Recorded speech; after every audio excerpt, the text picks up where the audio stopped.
Hello and welcome.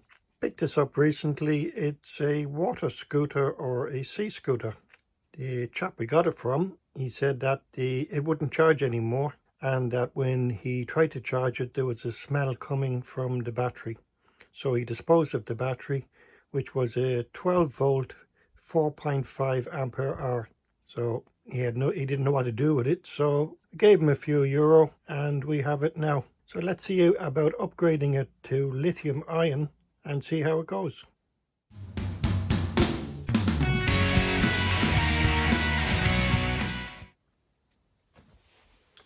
Let's take it out of the bag. You're probably familiar with that. Continue.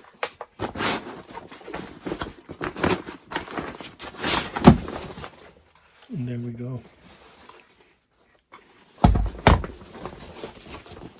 Now, in the bag itself, there's a little pocket.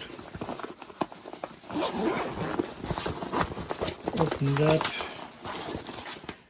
Have your charger. There's a little booklet with some pieces, and they call it a sea scooter here, and on the bag it's a water scooter. And then you have your little pump. Now, for those of you that are not familiar with it, let's just show you now. Turn this right around. Same on the other side. And they pull out. Put it to one side. And then lift this up. There you have your ballast. Lift that out of the way. And then you have two ports here. One is for your charger, and then the other one is for where you put your pump in, because your battery is down in here and it's quite well sealed. So we push some air into there and it pops up.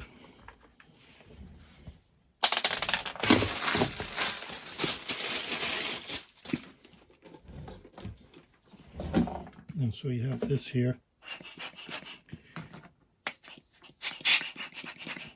Right, so the air comes through the blue one. Now notice in the bag the elastic was missing, so we can do something about that. So have an elastic, feed it through, hook it underneath, just there, and the same on the other side.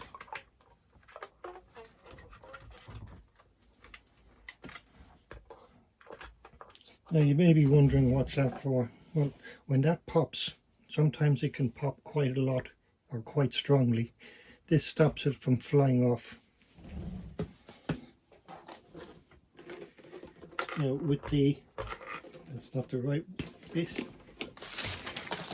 there's a little adapter in the bag. There's your little adapter, and it has a thread on it. So screw it in.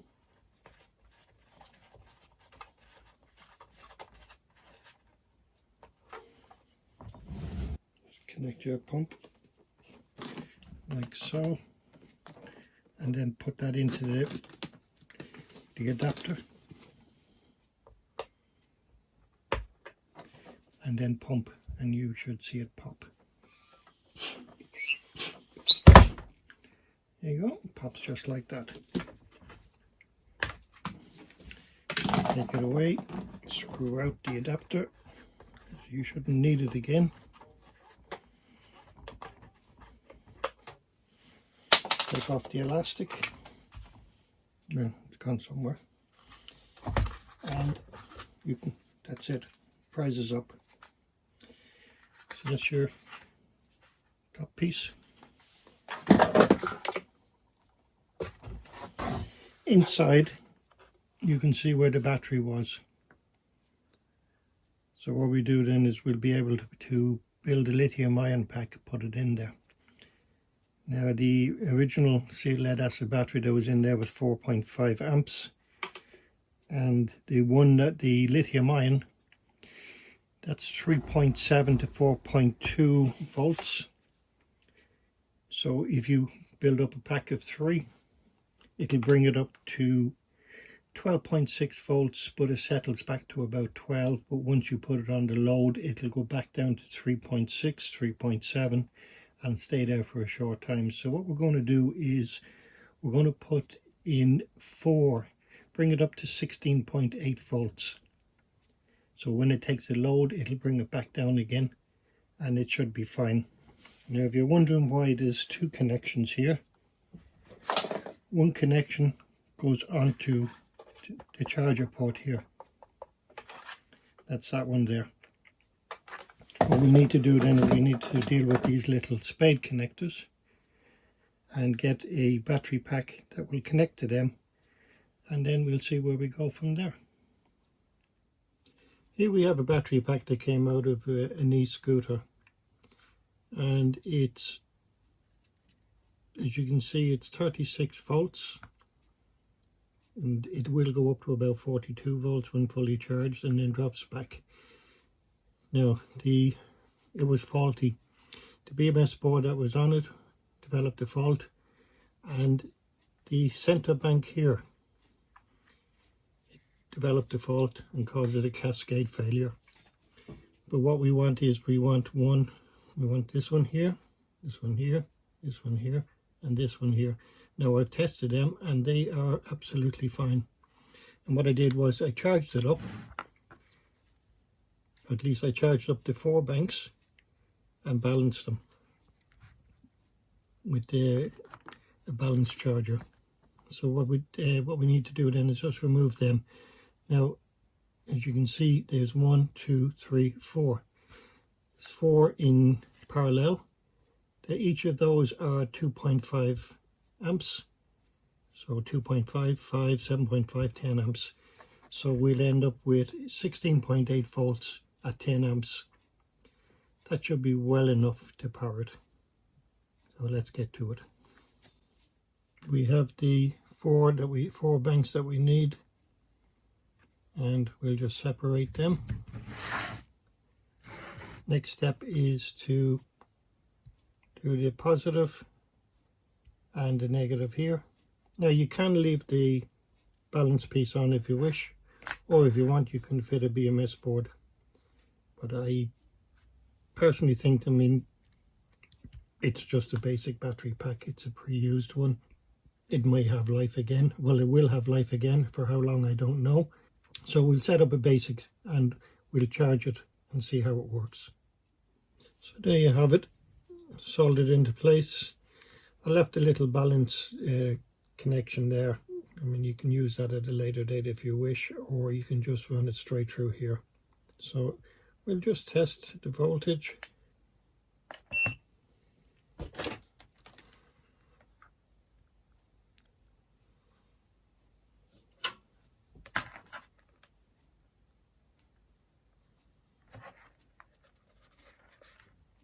There you have it, 16.8.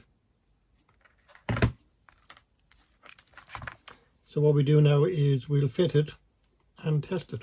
Oh, forgot to mention, when you're fitting it, it's a reversal of when you took it apart, but you don't need to use the pump to blow it out. And when you're putting down the seal back on top of it, a little bit of silicone to help the seal, because there's no need to have this waterproof because it's supposed to be waterproof inside, and if water did get in, it would short, but it wouldn't be dangerous. It just wouldn't work. So let's put it back together.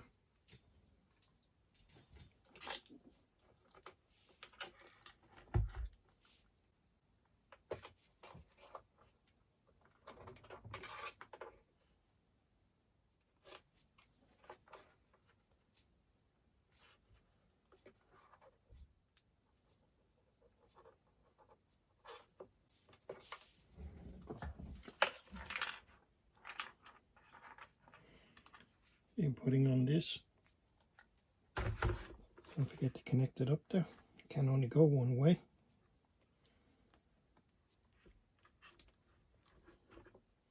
Just tuck that down into place and make sure that the blowout cap is off, otherwise it won't fit in, and make sure there's silicone in around the edges.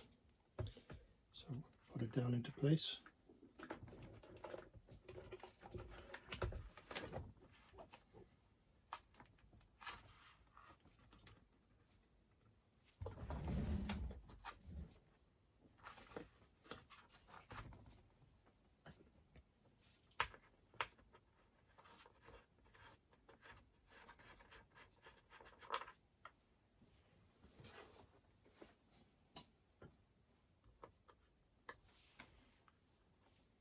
The little ring had shot off as well when it shot up, so just put that back in.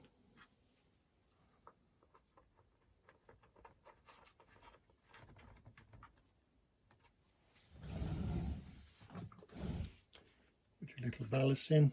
It's generally filled with air so that when if you let go of it, it'll go back to the surface. Or you're not meant to, you don't want it to sink, or it could sink to the bottom of the lake or the sea, and then you may not recover it. Put the cap back on and look for the little notches here on it.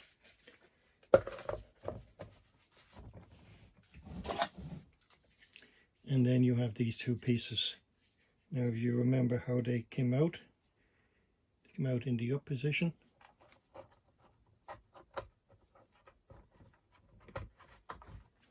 On both sides, and then fold them down and they'll lock into place.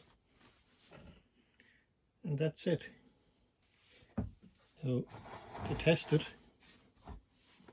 you have your safety switch and you have your toggle.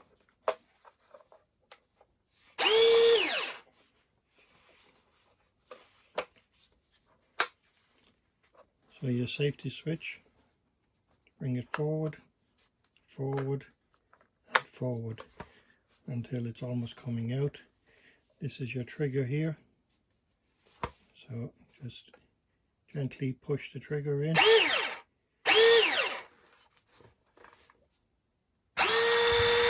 And there you have it. Now, the other thing to consider, the original charger was a 12-volt charger. Now this is now 16 volts. Now you can plug it in, but it's never going to charge much more than about 12 volts. So what you need to do is you either find a better charger, or you can use the existing charger, but it will never fully charge. And if you're lucky enough, you can find another charger, which I have done. And this one here will charge up to 16.9 volts. Another stopgap would be to have a look for a car adapter, because obviously if you're out and about in your car, you can plug that into the cigarette lighter or the 12-volt auxiliary socket in your car, and then you can have an adapter which plugs into your charge port. Now I'll just show you the charge port. I don't think I showed it to you earlier on. So we'll open this up again. Oh yeah, safety switch. Make sure it's switched off. Get this out. It's up. And that says, it is, I put a little mark there like a little lightning, which is your charge. And there it is down there. So if you buy the suitable adapter, get a suitable adapter, you might even have one lying around the house. Push that in, you can put it into your adapter in your car, your cigarette lighter, cigar auxiliary to 12-volt, and then you can charge up. And it again, in a car, it'll charge up to about 14.5 volts. Won't be the full amount, but it's reckoned that you should be good for about 20 to 30 minutes use. Again, when you're sealing it up, just make sure the little sealing ring is there. Don't want to get any water in there if you can help it. Also a little bit of silicone around it if you want, and close it down. Try not cross thread it, because it's all plastic and fibre. It can be quite easy to cross thread. Again, we'll just reassemble.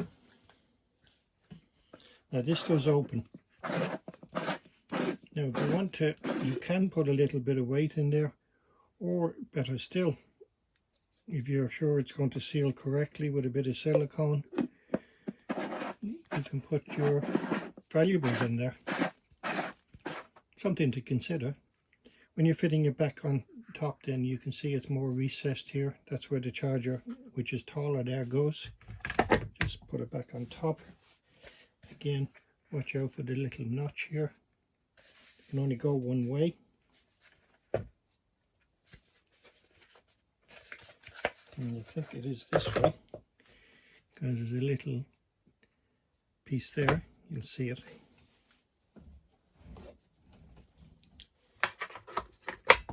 Back together again.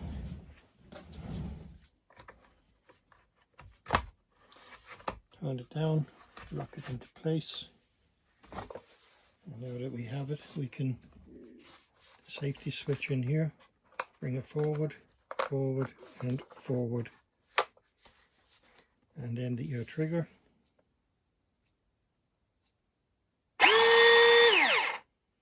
And that's it. So again, follow the information that's on it. It says it's not recommended you go any deeper than 20 meters. And always be safe when you're out in the water. Well, thanks for watching. I hope you enjoyed that. I found it useful. If you did, give us a thumbs up. Like, share, subscribe, drop a comment, and you'll find us on the usual social media platforms. Thank you.